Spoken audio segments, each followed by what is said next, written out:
ಮುಖ್ಯೋಪಾಧ್ಯಾಯ ಮತ್ತು ಎಸ್ಡಿಎಂಸಿಯ ಕಾಳಜಿ. ಬಿಸಿಲಾರಂಭ. ಸರ್ಕಾರಿ ಶಾಲೆಯಿಂದ ನೀರಿನ ಅರವಂಟಿಕೆ. ಮಾನವೀಯತೆ ಕಾರ್ಯಕ್ಕೆ ಮುಂದಡಿ. ಮಾರ್ಚ್ ಮಾಹೆ ಆರಂಭಗೊಂಡು ಬಿಸಿಲಿನ ಪ್ರಖರತೆ ಜಾಸ್ತಿಯಾಗಿ ತಾಪಕ್ಕೆ ತತ್ತರಿಸುತ್ತಿರುವ ಜನತೆಗೆ ಕುಡಿಯುವ ನೀರಿಗಾಗಿ ಬಾರಿಗಿಡದ ದೊಡ್ಡಿ ಸರ್ಕಾರಿ ಶಾಲೆ ನೀರಿನ ಅರವಂಟಿಕೆ ಸ್ಥಾಪಿಸಿ ಪುಣ್ಯದ ಕಾರ್ಯದಲ್ಲಿ ನಿರತವಾಗಿದೆ. ಗುಡ್ಡದಿಂದ ಸುತ್ತುವರಿದ ಈ ಭಾಗದಲ್ಲಿ ಅಂತರ್ಜಲ ಅಷ್ಟಕ್ಕಷ್ಟೇ. ಇದನ್ನು ಮನಗಂಡ ಅಲ್ಲಿನ ಶಾಲೆಯ ಮುಖ್ಯೋಪಾಧ್ಯಾಯ ಮತ್ತು ಎಸ್ಡಿಎಂಸಿಯವರು ಮುಂದಡಿ ಇಟ್ಟು ಶ್ಲಾಘನೀಯ ಕಾರ್ಯದಲ್ಲಿ ತೊಡಗಿದ್ದಾರೆ. ಹೀಗಾಗಿ ಮಕ್ಕಳು ಸೇರಿದಂತೆ ಕಾರ್ಮಿಕರು, ವಿವಿಧ ವರ್ಗದ ಜನತೆ ನೀರಿನ ದಾಹ ಇಂಗಿಸಿಕೊಳ್ಳಲು ಈ ನೀರಿನ ಅರವಂಟಿಕೆ ನೆರವಾಗಿದೆ. ಒಂದಿಲ್ಲೊಂದು ಮಾನವೀಯತೆ ಕಾರ್ಯದಲ್ಲಿ ತೊಡಗುವ ಈ ಸರ್ಕಾರಿ ಶಾಲೆ 10 ತಳಿಯ ಸಸಿ ಮರಗಳನ್ನು ನೆಟ್ಟು ಪರಿಸರ ರಕ್ಷಣೆಗೆ ಮುಂದಾಗಿದ್ದಲ್ಲದೆ ಮಕ್ಕಳಲ್ಲಿ ಪರಿಸರ ಪ್ರಜ್ಞೆ ಮೂಡಿಸುವಲ್ಲಿ ಕಾಳಜಿ ವಹಿಸಿದೆ.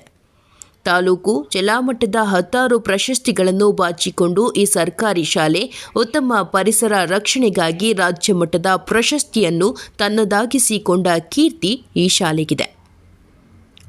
ಬಿಸಿಲು ನಗರಗಳಾದ ಕಲ್ಯಾಣ ಕರ್ನಾಟಕದ ಬೀದರ್, ಕಲಬುರಗಿ, ರಾಯಚೂರು, ಕೊಪ್ಪಳ 4 ಜಿಲ್ಲೆಗಳ ಜನತೆಗೆ ಎನ್ಕೆಎಸ್ ಟಿವಿ4 ಬಳಗದ ಪರವಾಗಿ ಅನುಸರಿಸಿ ಅನುಕೂಲವಾಗುವ ಒಂದಿಷ್ಟು ಟಿಪ್ಸ್ಗಳು. ಹವಾಮಾನ ಇಲಾಖೆಯ ಹೇಳಿಕೆ ಅಂದಾಜಿನಂತೆ ಕಲ್ಯಾಣ ಕರ್ನಾಟಕದಲ್ಲಿ ಈ ಬಾರಿ ಬಿಸಿಲು ಜುಳ ತೀವ್ರವಾಗಲಿದೆ. ಮಾರ್ಚ್ನಿಂದ ಮೇ ಅವಧಿಯಲ್ಲಿ ಕೆಲ ದಿನಗಳು ಬಿಸಿಲು, ಒಣ ಹವೆ ತೀವ್ರಗೊಳ್ಳಲಿದೆ.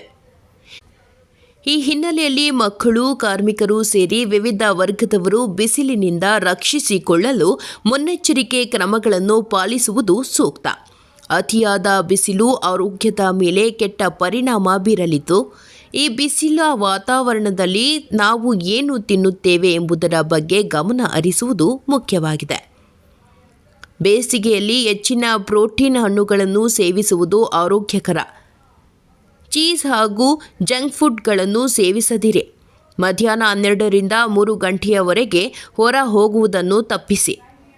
ಆ ಅವಧಿಯಲ್ಲಿ ಒಳಾಂಗಣ ಹಾಗೂ ಹೊರಾಂಗಣ ಪ್ರದೇಶಗಳಲ್ಲಿ ಹೆಚ್ಚಿನ ಉಷ್ಣತೆಯಿಂದಾಗಿ ಮತ್ತು ಉಷ್ಣತೆಯ ಒತ್ತಡದಿಂದಾಗಿ ಆರೋಗ್ಯ ಸಮಸ್ಯೆಗಳು ಉಂಟಾಗುತ್ತವೆ. ಜ್ವರ, ತಲೆನೋವು, ಊತಗಳು, ಸ್ನಾಯು ಸೆಳೆತ, ಪ್ರಜ್ಞೆ ತಪ್ಪುವಿಕೆ, ಸುಸ್ತು, ಪಾರ್ಶ್ವವಾಯು ಸೇರಿ ವಿವಿಧ ಸಮಸ್ಯೆಗಳು ಕಾಣಿಸಿಕೊಳ್ಳಬಹುದು. ತೀವ್ರ ಉಷ್ಣತೆಯಿಂದ ಹೃದಯ ರೋಗ, ಉಸಿರಾಟ, ಮೂತ್ರಪಿಂಡದ ಸಮಸ್ಯೆಯೂ ಅಧಿಕವಾಗುತ್ತದೆ. ಬಿಸಿಲಿನ ಶಾಖದಿಂದ ಅತಿಯಾದ ಬಾಯಾರಿಕೆ, ವಾಕರಿಕೆ ಅಥವಾ ವಾಂತಿ, ಮೂತ್ರ ವಿಸರ್ಜನೆ ಸಮಸ್ಯೆ, ಏರುಗತಿ ಉಸಿರಾಟ ಸೇರಿ ವಿವಿಧ ಸಮಸ್ಯೆಗಳು ಕಾಣಿಸಿಕೊಳ್ಳಬಹುದು.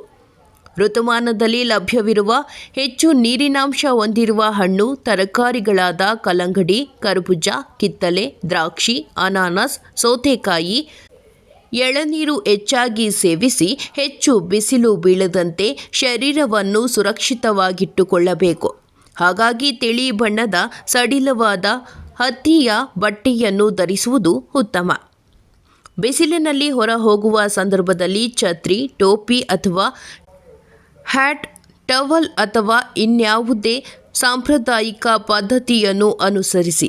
ಬಿಸಿಲಿನಲ್ಲಿ ನಡೆಯುವ ಸಂದರ್ಭದಲ್ಲಿ ಪಾದರಕ್ಷೆ, ಶೂಗಳನ್ನು ಧರಿಸಿರಿ.